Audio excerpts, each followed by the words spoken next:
Hi everyone, how are you doing? Good to see you all. Welcome to the video. It's been a couple of weeks since I made the last video. I've just been caught up with a few things over the last few days, so that's the reason. As you can tell from my long and wild hair, the lockdown is still very much in effect, which means that most of us are still very much home. Not everybody out there has the same privilege and luxury, though. I'm sure a lot of people in your families and extended families are stepping out for their daily work or for some other activities as well. So please ask them to, take all the precautions that they can and stay safe out there. As for the rest of us, I hope you're all staying home and staying safe with the family and at the same time being productive as well. Let's start with the video for today. What I want to talk about today is this idea from a book which I've talked about in one of the earlier videos as well. The title of the book is The Seven Habits of Highly Effective People. And the idea is actually a very simple one. Uh, it is about two circles, the circle of concern and the circle of influence. That's it. So, what are these circles? So, imagine a big circle. We'll call this, the circle of concern. And inside of this, there's a smaller concentric circle. We'll call this the circle of influence.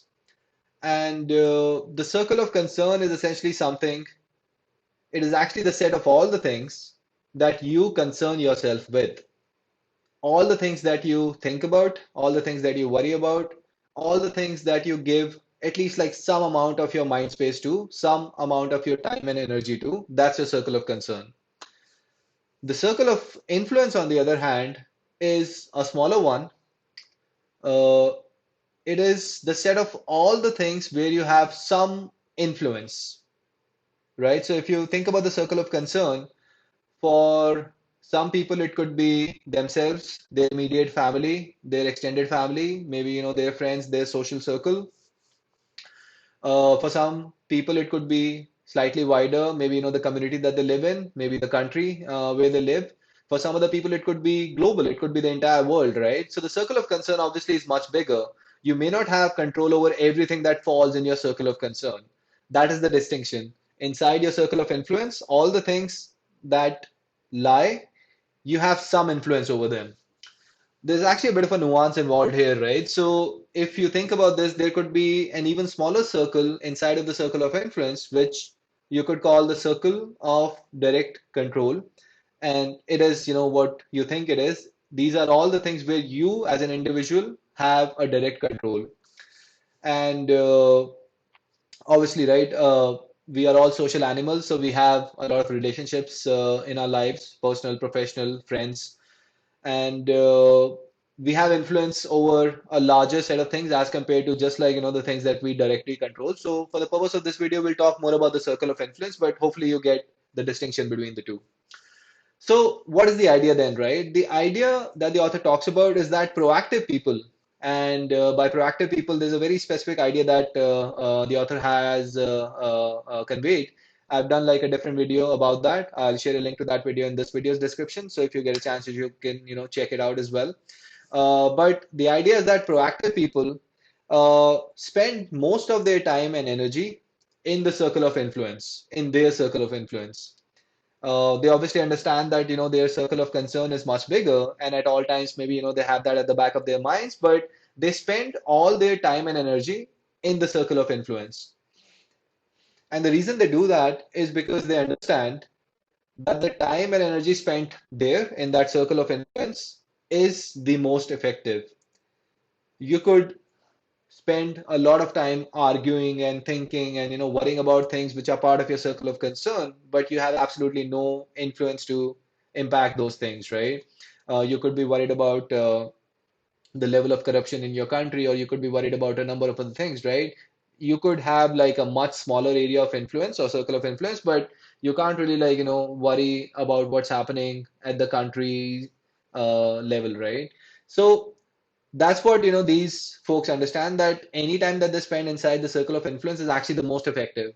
And by doing that consistently, they keep expanding that circle of influence wider and larger and bigger. And now if you think about this, right, when that circle of influence grows, some of those things which were part of your circle of concern earlier, they start becoming, they start getting included in the circle of influence because the circle of influence is slowly growing outwards, right? Slowly growing outwards. And that's, what the idea is, right? That's what the author says is the distinction between people who are reactive and people who are proactive. A lot of, people who are reactive end up spending a lot of their time in the circle of concern without even realizing that they're not really like, making a difference. They're not really like changing anything. They're just like spinning wheels, but not going anywhere, right? So that's, the idea. Another very interesting, thought that the author discusses, and I've actually like thought about this over the years, is that at times, and this was a very powerful statement when I read it, at times people tend to keep their circle of concern smaller than their circle of influence. Think about that. The circle of influence is actually the bigger one, and the circle of concern is a smaller circle inside of that. When would that happen? Uh, let's think about this in our personal lives first, right? A lot of times we see this, right? We tend to kind of focus our energies and thoughts and actions and efforts to our family, our extended family, maybe some friends, some close friends, some part of the social circle, but that's pretty much it, right? Even though we know that we may have influence or we can probably use our influence to bring about a positive change in a circle larger than that smaller circle that we are giving our energy to, but we don't do it.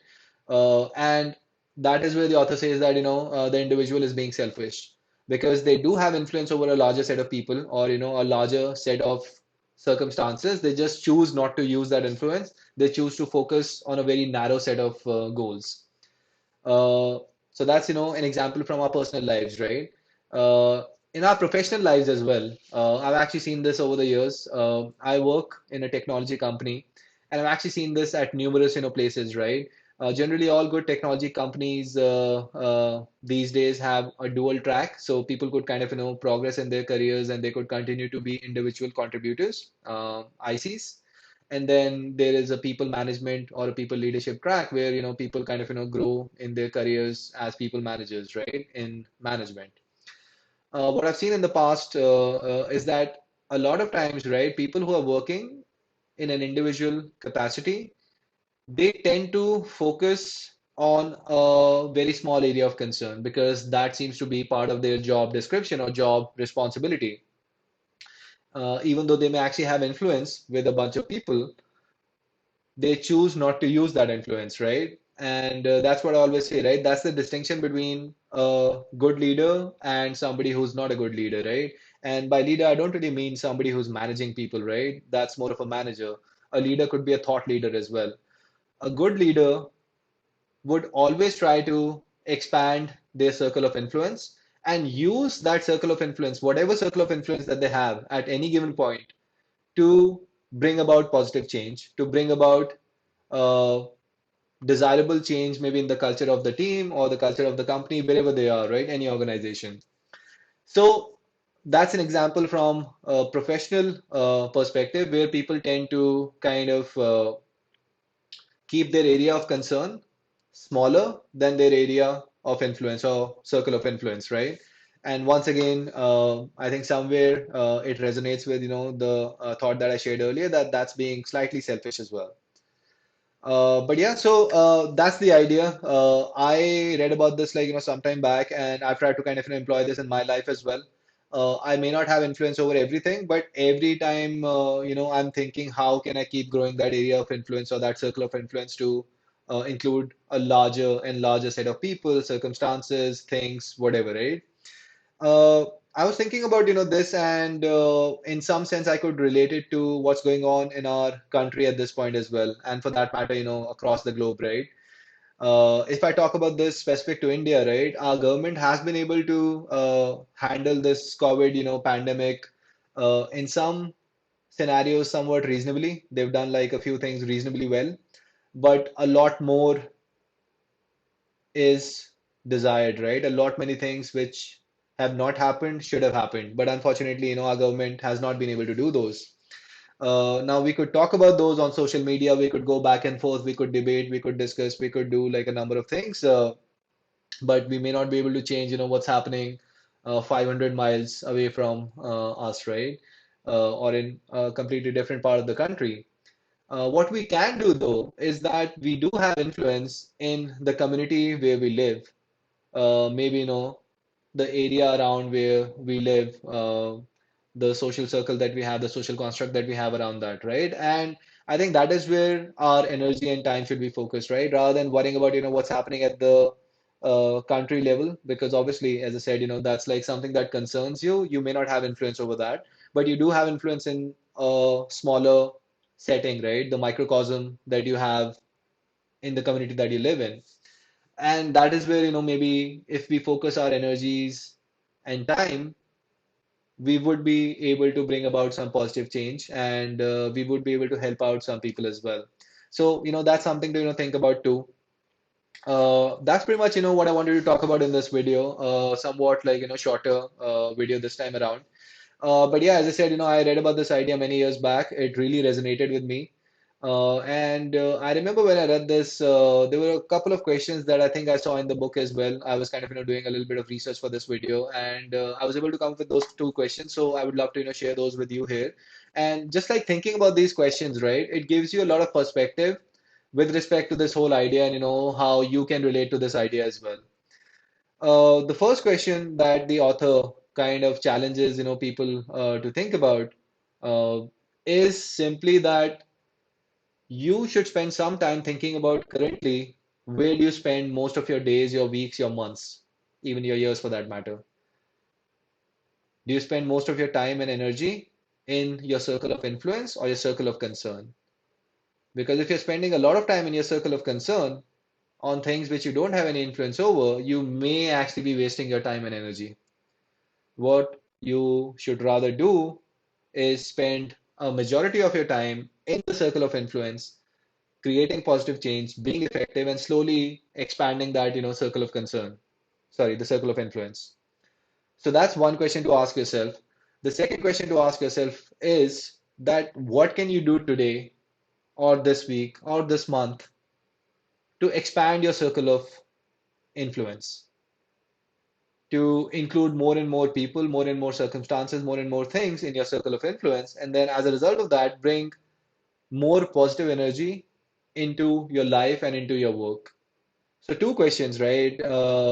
When I thought about these questions, they helped me a lot get some perspective on this. So, I would love to hear from you if you get a chance to think about these questions as well, and feel free to comment in the comment section down below. But yeah, that's pretty much the idea. Hopefully, you thought this was good. Hopefully, you thought this was useful. If you did, do consider subscribing to this channel and sharing it further. And yeah, hopefully, I get a chance to talk to you, all of you, soon again.